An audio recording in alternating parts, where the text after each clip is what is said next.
Oi, pessoal, bem-vindos a um mais novo vídeo. Dessa vez nós vamos estar falando sobre história, especificamente sobre estudos sobre as grandes navegações no século XV e XVI, que ficaram conhecidas como a expansão marítima no mundo, e também sobre o Tratado de Tordesilhas, tá bom, pessoal? Então vamos começar entendendo como é que funciona hoje para a gente voltar no passado e fazer um paralelo, ou seja, entender como é que funcionou lá no passado, tá? O mundo e você.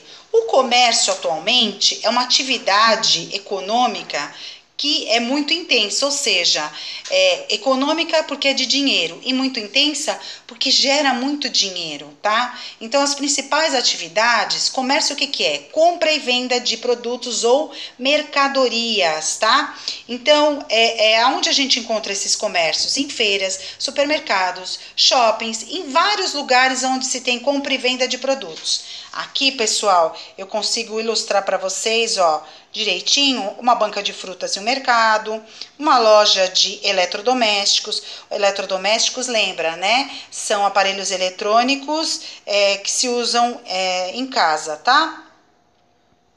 Então, pessoal, os produtos e mercadorias que a gente tem, eles podem fazer longas viagens e fazem através de quais meios de transportes? Por navios, que podem demorar mais do que os aviões. E também tem os aviões, que eles são mais rápidos, né?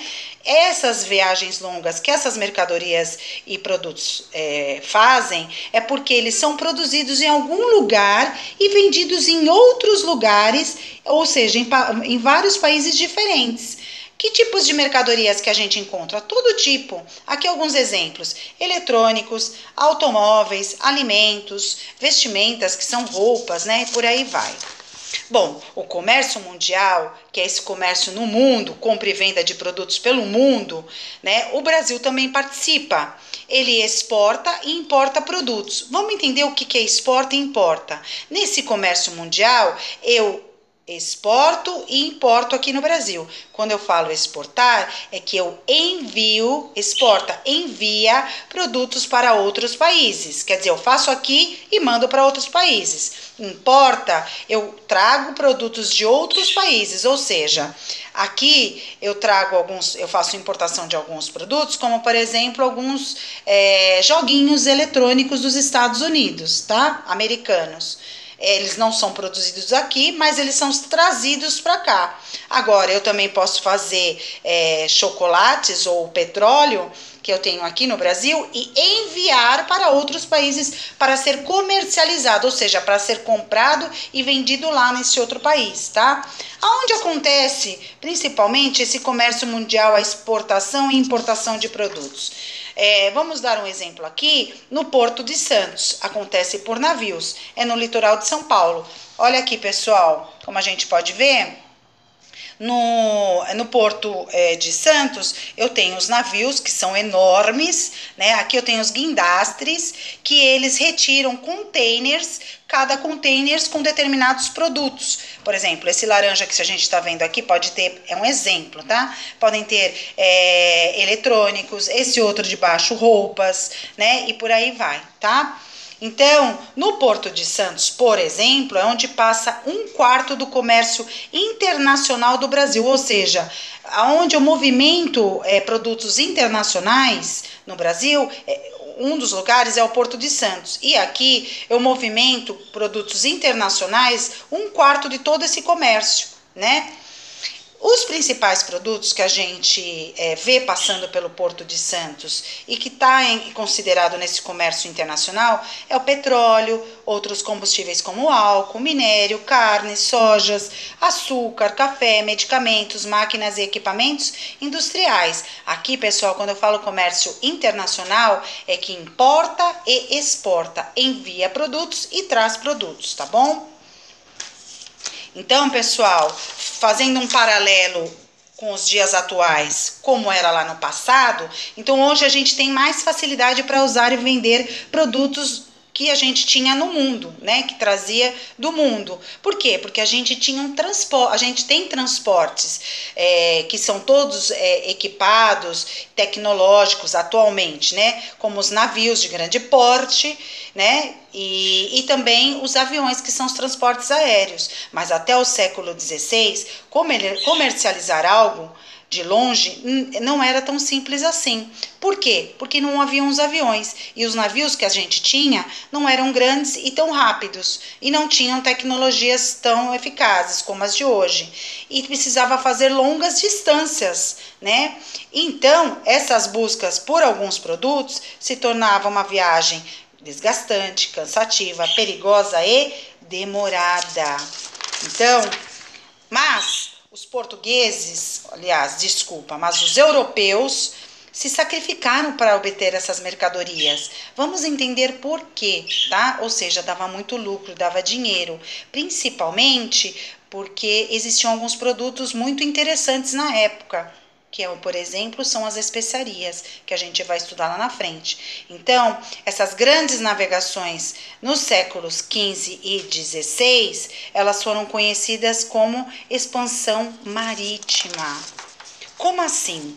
Na antiguidade, os europeus navegavam para comercializar, ou seja, comprar e vender pedras preciosas, ouro, sedas, que são tecidos finos, né, caros, bebidas, alimentos, e tudo isso acontecia na região do Mar Mediterrâneo. Olha aqui a região do Mar Mediterrâneo, pessoal, tá vendo? Ó, fica entre a Europa, a África, a Ásia, tá? Que aqui é o Oriente, tá? Na Ásia aqui, ó, tá?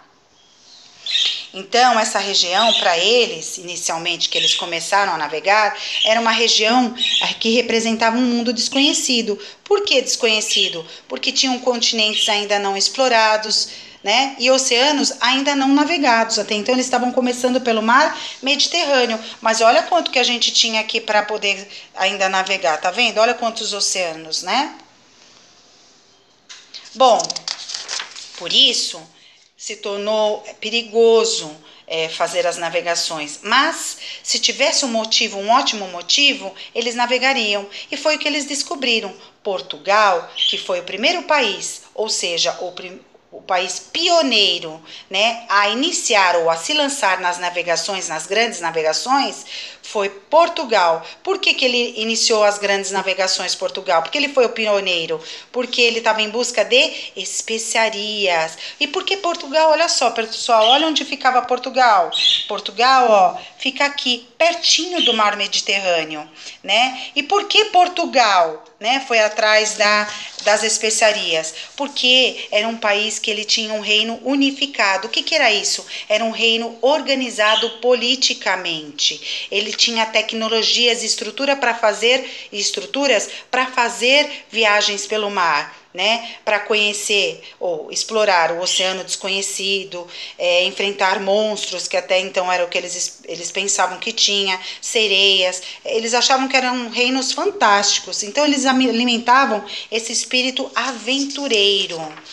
E o principal motivo das viagens deles, mesmo sabendo que tinham que passar por tudo isso, monstros, né, oceanos desconhecidos, sereias, né, mesmo eles sabendo que tinham que passar por tudo isso, eles tinham um motivo muito importante e principal, que eram as especiarias, que eram condimentos alimentares, porque eles escolheram e viram que era um motivo muito especial e importante, né? O motivo principal das navegações, porque eram produtos e mercadorias, as especiarias, muito valorizadas, de alto valor comercial. O que é isso? Na compra e venda, eles ganhavam muito dinheiro, eles lucravam.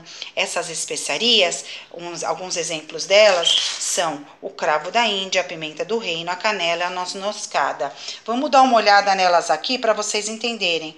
Olha só, aqui eu tenho os cravos da Índia, aqui eu tenho a pimenta do reino, aqui eu tenho a canela e aqui eu tenho a noz moscada, tá?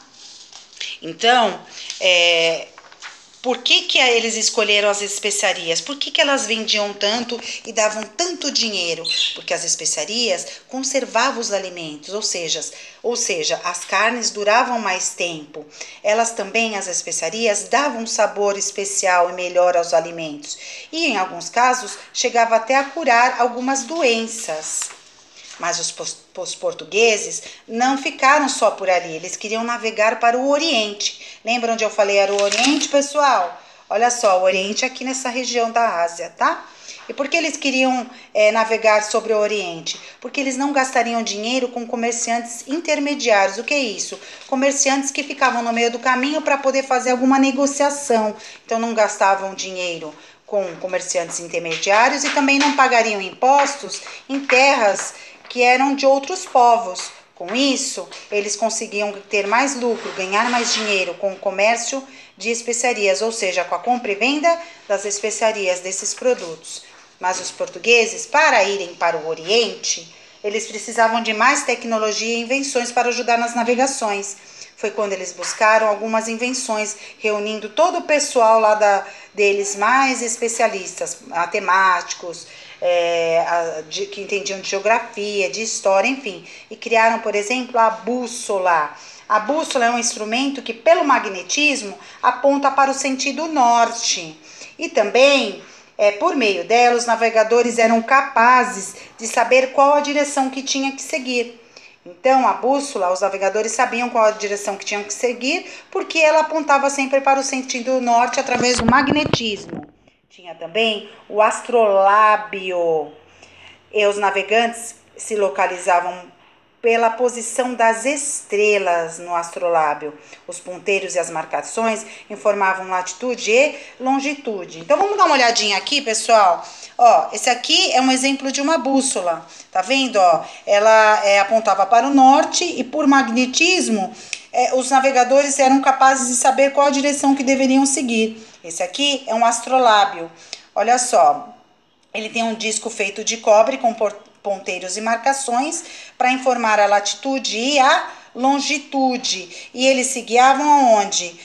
Se localizavam pela posição das estrelas, tá bom? Posição das estrelas. E aqui o ponteiro, ele sempre ficava no sentido norte, tá? Aqui identificava no astrolábio a longitude e a latitude, tá bom?